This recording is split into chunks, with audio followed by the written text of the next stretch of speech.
Hello and welcome back. This is Professor Ben Hewitt again from Fullerton College Printing Technology Department, and we are going to do a part 2 of a video of how to create a basic layout using Adobe InDesign intended for screen print output of a one-color screen print job using solid artwork.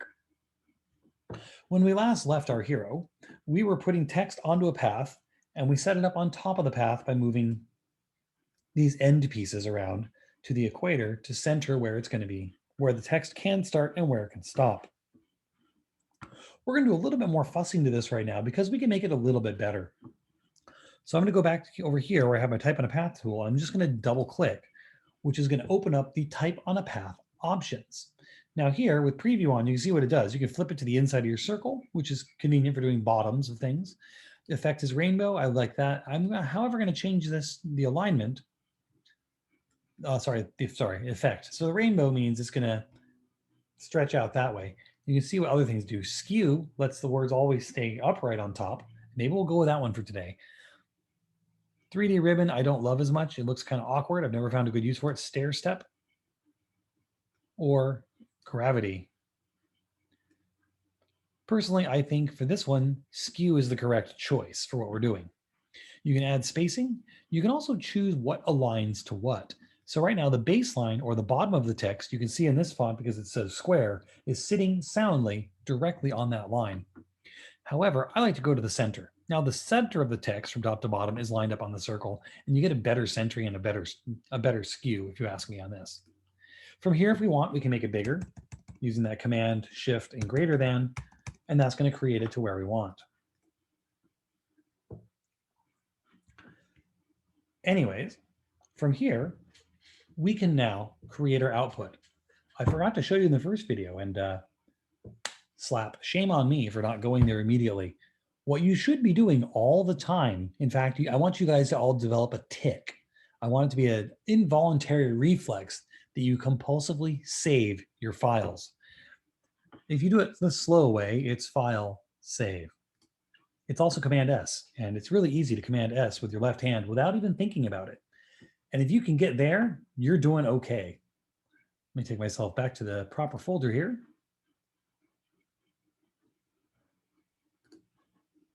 Spring 21, back to our demo here. And I'm going to call this Stearman Demo T-shirt 2, since I did a trial run of this beforehand. Anyways, this is where I'm going to tell you to be boring. All that layout we did, all the ideas of finding good pictures and choosing fonts that we love, that is where you want to be creative.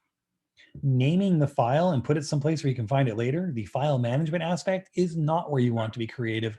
This is where you want to be as boring and as literal as possible.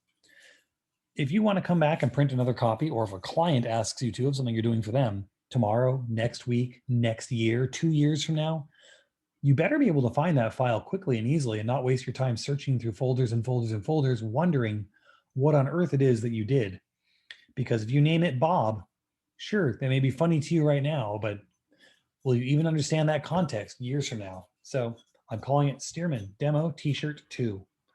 Save. I'll also show you that many of the things you're seeing on your screen, all these blue lines and the red, the magenta margin line, those are just guidelines that you're not actually going to see when you print. If you go over onto your toolbar down to the bottom and you click this icon, right now we're on normal. I like going to preview. Preview gets rid of everything that's not going to print and only shows you what is actually printing. This is a good thing. That means you can always check to see if things are being set up correctly or if something's going to print. If you're worried about those lines, you can do that. Also, as long as you're not in the text box, the letter W on your keyboard toggles between showing you all your guidelines and hiding them to just let you know what's going to go to the press. So this is what's going to go to the press, and this will be printed onto a transparency. And that transparency with the black ink on it will be useful for setting up and outputting the actual screen, the actual burn where you image onto the light sensitive emulsion. This will block out that light for you. So from here we're saved. We're going to do one last thing, which is export for PDF.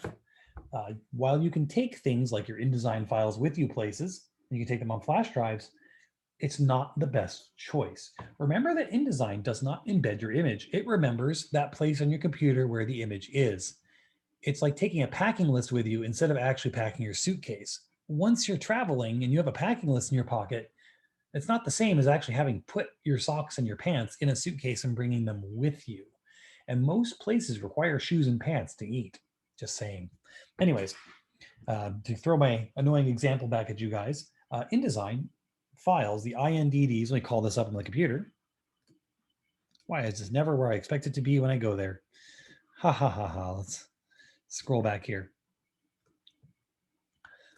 An InDesign file that looks like this, the kind of maroon file with the INDD, these are not standalone files. If you are taking one somewhere or if someone gives one to you by itself, I want you to have the same emotional response to it that you would have had if you found a 3-year-old walking by themselves in an airport or a shopping mall or some other large public place. You see them by themselves, you're like, hey, little buddy, are you okay? Where's your parents? Where's your aunt? Who are you with? There's got to be an adult here. A 3-year-old doesn't come by themselves to the airport. We need to find you some help. And that's the same kind of attitude you should have towards an InDesign file without also having the supporting file that is the image and without having the text files installed on the computer. This is incomplete. This is worthless on its own. It requires those other files to function, which is why PDFs are so doggone good for taking with you to go print other places. Let me show you what they do. Let's do this over here. Back in InDesign, we'll do a file export. Or if you're like me, that would be a Command E, or if you're like me but using a PC, Control E. Good shortcuts to remember.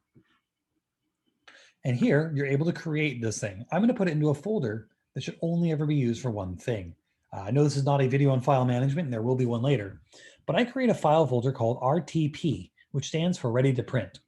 You can also create a folder called Print.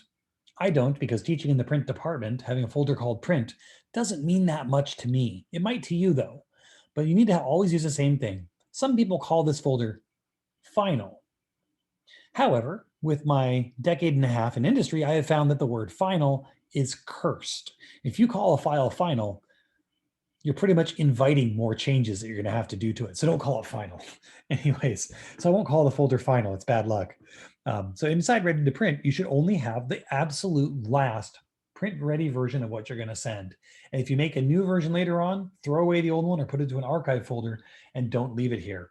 Yet again, this is so that later on, when your client says, you remember that t-shirt you made for me 2 years ago? I loved it. I want to give one to my brother or sister now. Can you print one for them? And you don't have to try and figure out where it is or try to recreate it or guess which one of 17 versions it was they got printed. Instead, you can say, sure, I'll just grab it from here. So I'm going to choose to output to my Ready to Print folder. I'm using the same name as my InDesign file, which is a good way to go with that. And it's going to be set to PDF print. Note there's also interactive PDFs. They're good for things. They're not good for printing. Printing is good for printing. We'll hit save. Now for screen printing with no bleed and black ink only, you don't need to use all the advanced features of PDF export. They are there, and you can create the perfect PDF for whatever application you're going to use it for, whether it's online distribution, whether it's forms people are going to fill out and email back to you, whether it's printing with special characteristics. It can all be set properly, and a PDF will give you the ideal version of what it is you want, where you want it, as it happens. So for this one, I'm just going to choose high quality print and export. You can choose compression details, marks and bleeds matter sometimes, color correction matters sometimes, security matters sometimes, but right now it doesn't. Right now we're just going to create a PDF. We're going to say export, and it will make one. Let's go look at the PDF we just made. So back over here, if we go into the RTP, I have the one for my first demo, which is not as good as my second one. Honestly, I think I improved things over here. And we can open up the PDF. Hooray, surprise, it looks exactly like the file we were creating, which is a remarkably hard thing to do with other programs. One of the beauties and specialties of the PDF is not changing things. Everything I created in InDesign comes through perfectly preserved on the output as a PDF. The picture doesn't move. The font doesn't resize itself, doesn't change its settings. It's all exactly where it should be. It is stable and it is exactly where I want it. And so from here, this would be ready to send off to a press and create those film positives to create that screen printed t-shirt you've always wanted. Thanks for listening, guys.